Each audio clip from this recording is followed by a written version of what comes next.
आता आपल्या आवडत्या मालिकेचे संपूर्ण भाग मालिका प्रसारित झाल्यानंतर लगेचच पाहू शकता फक्त सन नेक्स्ट वर। भारतातील प्रेक्षकांसाठी मोफत सेवा। सई सई ऐक ना बाळा, सई नको ना असं करू।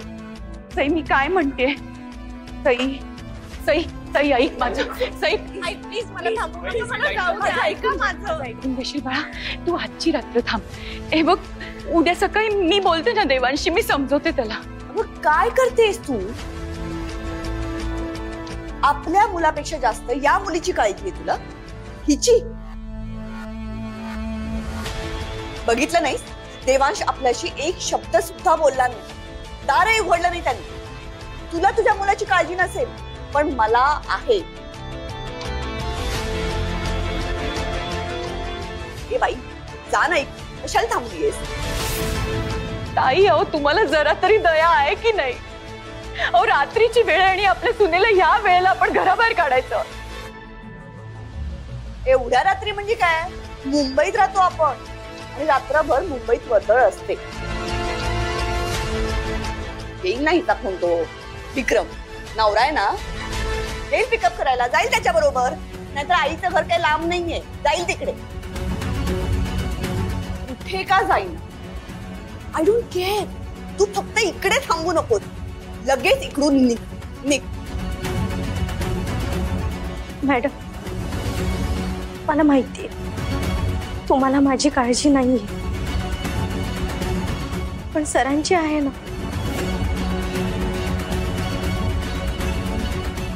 मी विनंती करते तुम्हाला, प्लीज सरांची काळजी घ्या।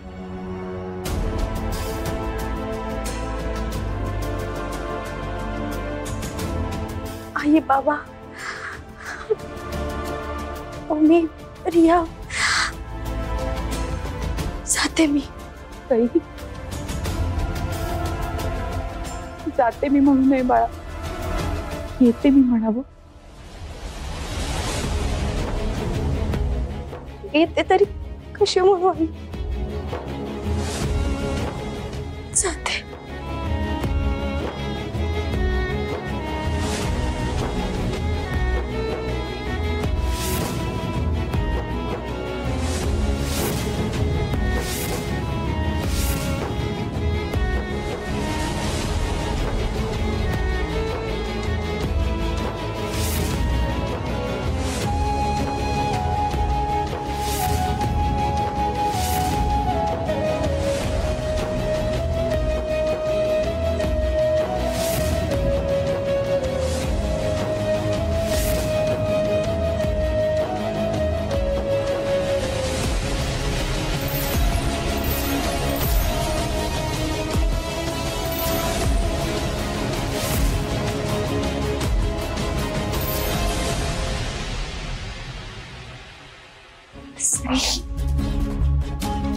सई ऐक ना माझं, नको ना ग जाऊस। हे बघ, जेव्हा देवांश आणि तुझं लग्न होणार होतं, तेव्हा तू तयार नव्हतीस लग्नाला, आठवते तुला? तेव्हा मी तुझ्या पुढे हात जोडले, तुला विनंती केली। तेव्हा एका आईची काळजी, तिच्या मनातली भीती तू समजून घेतली होतीस। मग आज मला नाही का समजून घेणार? हे बघ, देवांश आता जे काही करतोय ना, ते त्याला कळत नाहीये। त्याच्या ह्या निर्णयाचा पुढे काय परिणाम होईल हे त्याला आता दिसत नाहीये। पण आम्ही सांगतोय ना तुला, तुझ्याशिवाय नाही राहू शकणार तो, तुझ्या आधाराशिवाय कोलमडून जाईल ग। काय उगाच अति बोलू नकोस। देवांशला हिच्या आधारा बिधाराची काही एक गरज नाही। त्याला सपोर्ट करायला त्याची ही आई खंबीर आहे। आणि देवांशचं ना हिच्याशी लग्न होण्याआधी सुद्धा आयुष्य उत्तम चाललं होतं। आणि मला खात्री आहे, एकदा का ही आयुष्यातून निघून गेली ना, की त्याच्या आयुष्यात अजून भरभराट होईल। मला ना खरं तर वहिनी हे कळतच नाहीये, तू तुझ्याच मुलाच्या सुखाच्या आड का येतेस? मॅडम, मी तुम्हाला देवांश सरांच्या आयुष्यातली अडचण का वाटते ना, मला खरंच कळत नाही। पण मी खरं सांगते, देवांश सरांचं भलं व्हावं ना, यासाठी मी देवाला रोज प्रार्थना करते. अगं बाई, तू प्रार्थना बिर्थना करू नकोस ग. नकोय तुझे उपकार. एक मिनिट, हे जे आता काही बोलतेस ते सगळं खोटं आहे ना? नाही, कारण तुला खोटं बोलायची सवय आहे, बरोबर? मी हे करते, मी ते करते, हे सगळं खोटं आहे. आणि हे जे काही रडून दाखवतेस ना, हे असं रडून तू घरच्यांना फसवू शकत असशील. मी नाही फसणार. तू जे काही वागलीयस, जे केलंयस ना, त्यानंतर खरं तर मी तुला पोलिसांच्या ताब्यात द्यायला हवं होतं, पण नाही केलंय. मेहरबानी समज. पण मॅडम, मी काहीच केलं नाहीये. Shut up. तुझी लायकी आणि हेतू मी बरोबर ओळखले. तू कशी आहेस ना, हे मला चांगलंच कळतंय. नाही, आधी मला जरा डाऊट होता, पण आता माझी खात्री पटली की तू देवांश बरोबर लग्न फक्त आणि फक्त पैशासाठी केलंस. देवांशच्या मनात स्वतःसाठी जागा निर्माण केलीस. घरातल्यांबरोबर खूप प्रेमाने वागू लागलीस, हो की नाही? भैरवी भैरवी भैरवी हे असं बोलून बोलून ना नेहमी मला गप्प करत आलाय तुम्ही. पण यावेळी नाही. यावेळी ना ही खोटारडी आहे याचं प्रूफ आहे माझ्याकडे. त्यामुळे आता मी काही गप्प बसणार नाही. सतत आम्हाला त्रास दिलास, देवांशला मनस्ताप दिलास. तो बिचारा त्याच्या रूम मध्ये बसलाय, त्याच्या मनावर घाव केलायस तू. तू का आलीस का आमच्या घरात? आमच्या या घराची शांती भंग करण्यासाठी, आम्हाला त्रास देण्यासाठी? जितकं आमचं वाईट करतेस ना, तेवढं तुझंही वाईट होईल, लक्षात ठेव. बास करा ताई. अहो, सून आहे ती आपली आणि तुम्ही तिला शाप देताय. काय कसली सून? ही काही माझी सून बिन नाहीये. मी हिला आधी सून मानलं नव्हतं आणि आताही हिला सून मानणार नाही. तू काय बघत बसलीयेस? बॅग जड आहे ना तुझी, मग निघ ना घरातून. माझ्याकडून अपमान करून घ्यायला खूप मज्जा येते का तुला? चल ग, वेळ नको वाया घालवू. आम्हाला निघ घरातून, चल. सई, आई प्लीज, मला अडवू नका, मला जाऊ द्या.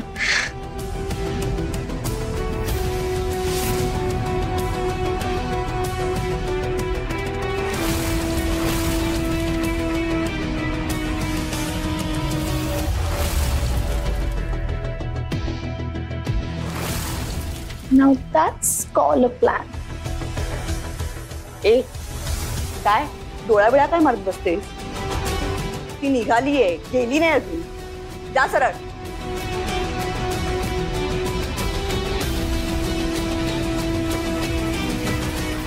कधी झोपायचं, कधी संपणार हे?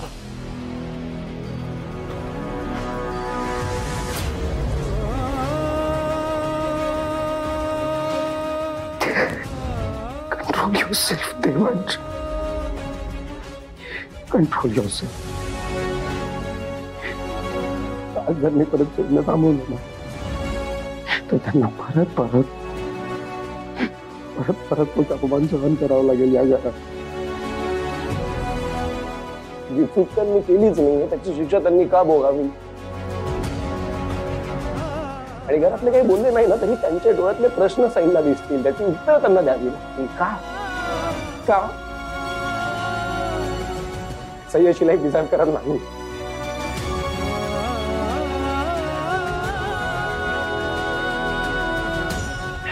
मला पण या निगेटिव्हिटी पासून लांब ठेवणं खूप गरजेचं आहे.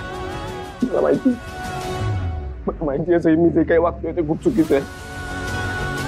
तुम्हाला त्याचा त्रास पण होत असेल, वाईट वाटत असेल, माझा राग सुद्धा येत असेल, पण हे सगळं मी फक्त तुमच्या भल्यासाठी करतोय. सॉरी. इतरांची जी काही नाटकं आहे ती सगळी थांबवायची मला. तुम्हाला रोज रोज या घरात स्वतःला प्रूव्ह करून देण्याची काहीच करा म्हणून दूर पाठवतोय तुम्हाला माझ्यापासून. मला या घरात होणारा त्रास मला नाही सहन. आधीपर्यंत जो काही विषय आहे पूर्णपणे संपवणार मी काहीच केलं नाहीये हे सगळ्यांना प्रूव्ह करून देणार आणि मगच या घरात मानाने तुम्हाला परत घेणार. तोपर्यंत मी जे काही करतोय प्लीज समजून घ्या. सॉरी सॉरी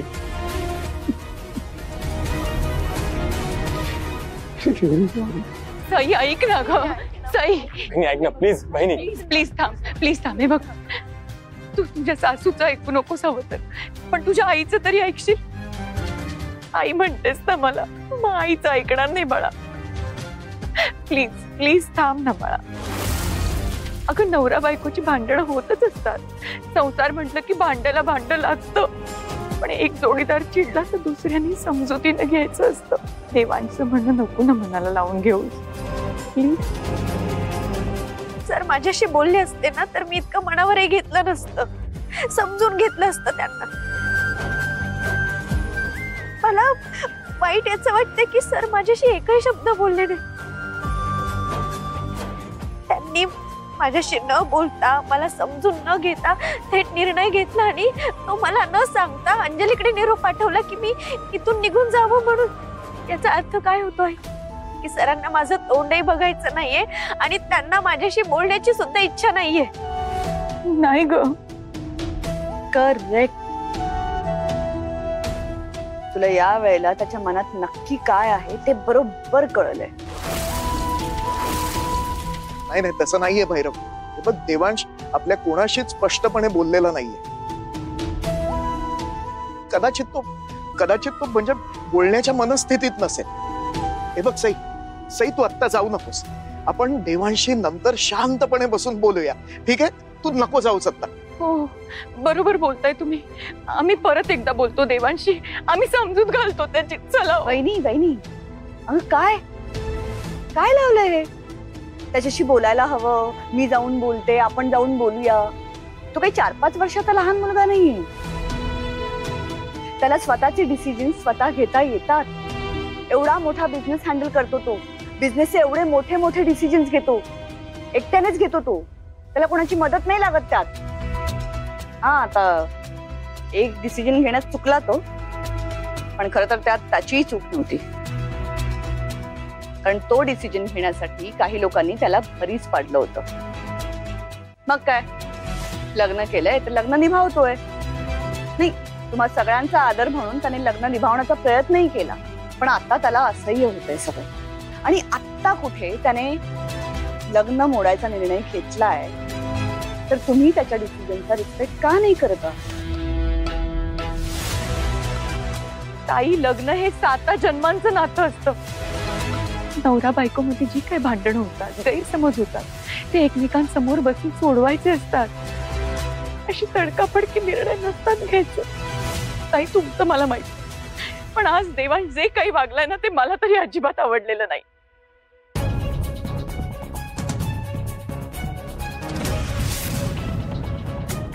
सई, जानकी काकू करेक्ट बोलतात.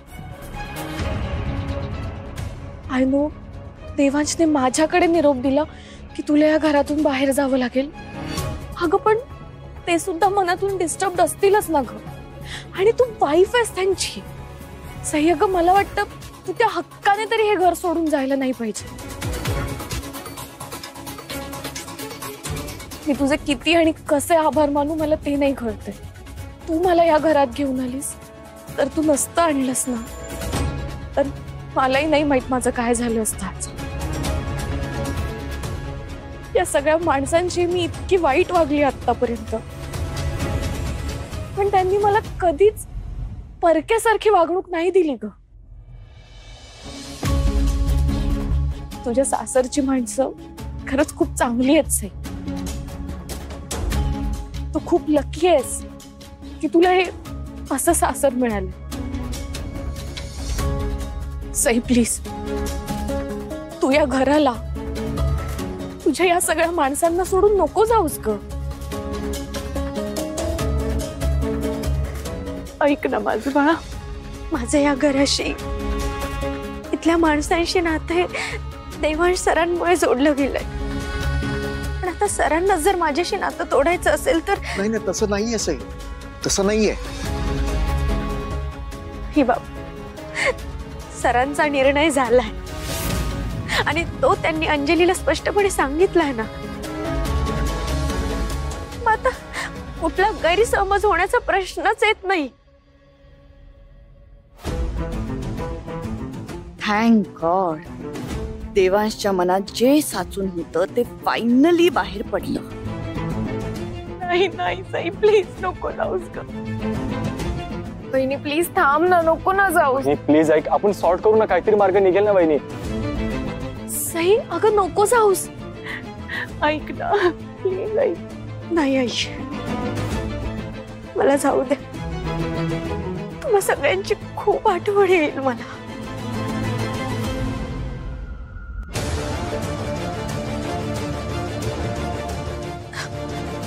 जाते.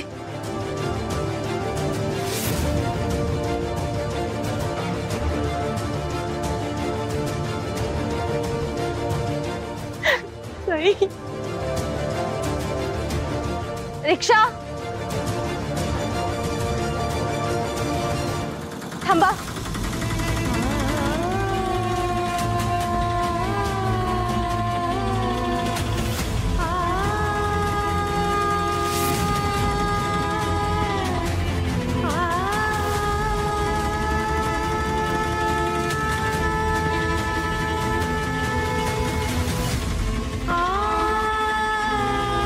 काका चला ना.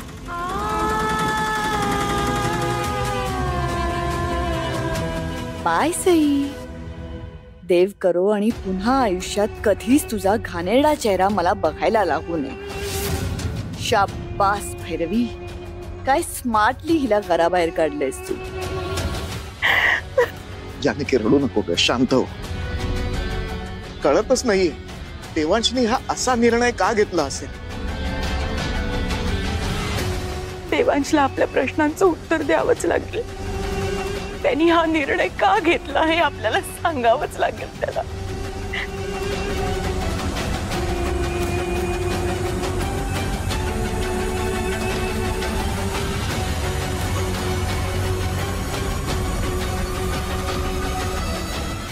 Not again.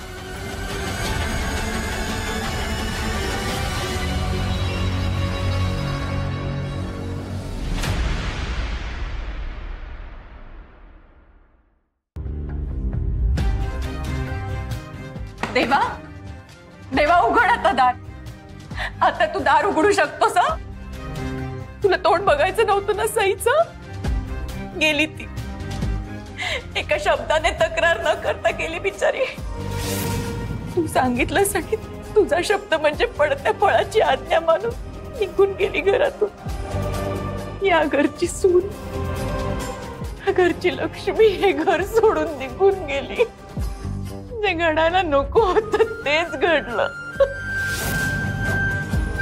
तेव्हा अरे अजूनही शांत कसा बसू शकतोयस तू. सई आपलं घर सोडून गेले. हे बघ, अजूनही काहीही बिघडलेलं नाहीये. हा, आपण आत्ता जाऊया आणि तिला अर्ध्या रस्त्यातनं परत घेऊन येऊया. चल, मी तुझ्या सोबत येतो ना. चल चल चल, निघूया आपण. दादा दादा, कोणीही कुठेही जायची गरज नाहीये. ती सई गेल्यावर आत्ता कुठे त्याला शांतता मिळालीये. आराम करू दे ना त्याला. कशाला त्रास देताय. कोणी कुठेही जायची गरज नाहीये. आणि मला कळत नाही, या सगळ्यात ना तुम्ही त्या बिचाऱ्याला का दोष देताय. त्याची काय चूक आहे. या चूक सईची आहे. तिचं ऑलरेडी लग्न झालेलं होतं, तरीही तिने देवांशी लग्न केलं. देवांचं आयुष्य बर्बाद करायला आली होती ती. बरं झालं ना केली ते. मला कळत नाही, सगळं करून सवरून तुम्हाला तिचाच इतका पुळका का येतोय? काय तुम्ही कसे विचार करता मला कळतच नाही. आणि प्लीज या सगळ्यात ना आता देवांशला दोष देणं बंद करा.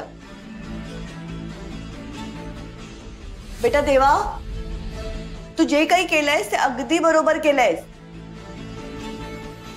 मी तुझ्या बरोबर आहे. माझा फुल सपोर्ट आहे तुला. Okay, don't worry, you just take rest. Okay. I am sorry आत्या, पण वहिनी घर सोडून गेलीये हे मला अजिबात आवडलं नाहीये. तू असं का वागलास? तू नेहमी मला आणि रियाला सांगत असतोस की कुठलेही मोठे डिसिजन घेताना डोकं शांत ठेवायचं असतं, आणि आज तूच इतकं मोठं डिसिजन घेतलंयस. प्लीज ब्रो, दार उघड. बहिणी खूप हर्ट झालीये ब्रो, प्लीज.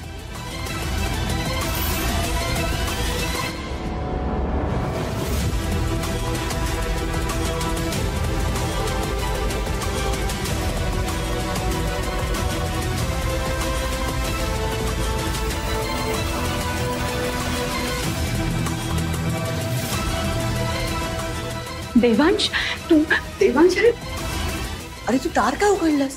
बाहेर का आलास तू? तुम्ही सगळे ना प्लीज चला, याला उगाच स्ट्रेस नका देऊ. देवा, भूक लागली याच्या. जेवायला मिळेल का? की आता सही गेल्यात म्हणून उपाशी ठेवणार आहात मला?